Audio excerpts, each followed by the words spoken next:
Hey everyone, it's Holly Jackson, Student Success Librarian at North Hall Library. I'm so excited to join you guys today for our Research Tips Thursday video, putting your annotated bibliography to work.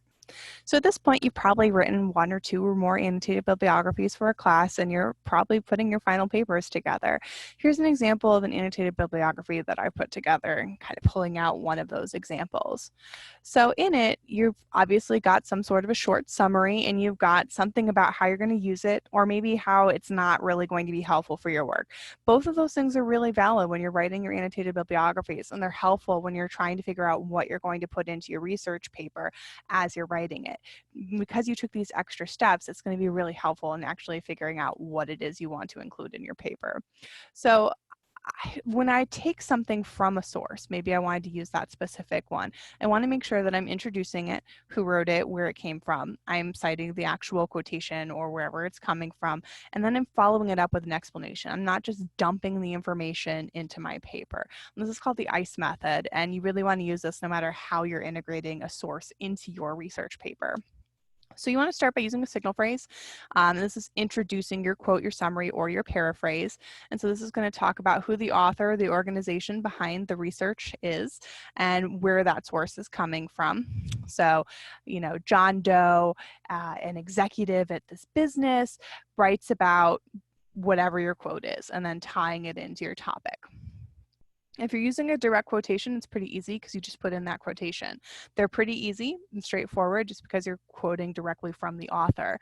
But these are also the thing you want to use the least. You want to use them if the wording is technical, if it's important to show exact wording, or if you're analyzing or interpreting a passage. But your professors are really going to be looking for you to do more summary or paraphrasing.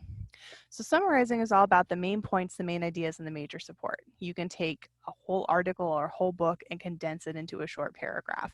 It's all about the big pictures and not the small detail. And because I'm a visual person, you get an impressionist painting because that's what it's like. You're getting the feel for it, but not all the details.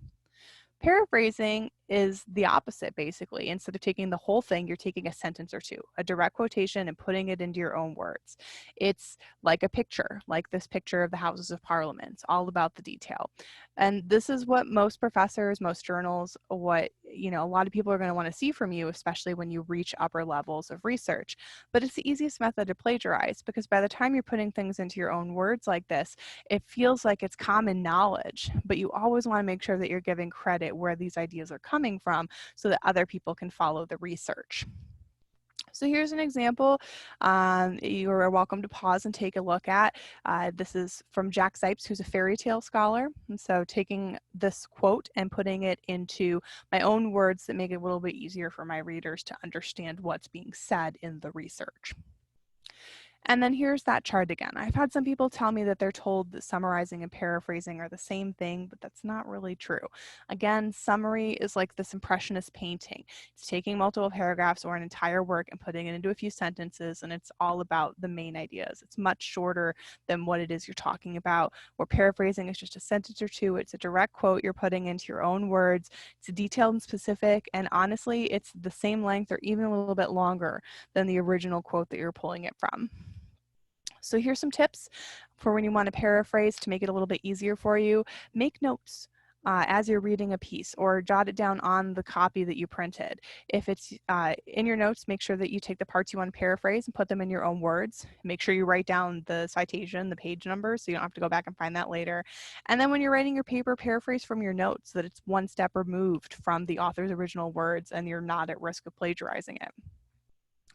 Here's an example that shows all three. This is actually from an article I've had published. You can see there's a paraphrase in there, there's a direct quote, and then there's a summary that's a little bit longer. And so as you work with sources more, you will use all three fairly regularly. And then if you need more sources, maybe you're taking a look at your annotated bibliography and you're just like, well, these sources really aren't great when I'm actually putting my research paper together. Do what we call mining the bibliography, where you have a source that you liked, you go in, you take a look at what they cited, and then see if those will work for your paper. So if you need extra help, maybe you have questions, reach out to your librarians. We're really happy to help you and talk to you about your research. And the Writing Center and Tutoring Center, the Learning Center, is really a great place to talk about some of these things too as you're actually writing the research. If you need help, both the librarians and the Writing Center are offering virtual appointments. Just reach out to us. We're really happy to help, and we hope you have a great rest of the week. Take care, everybody.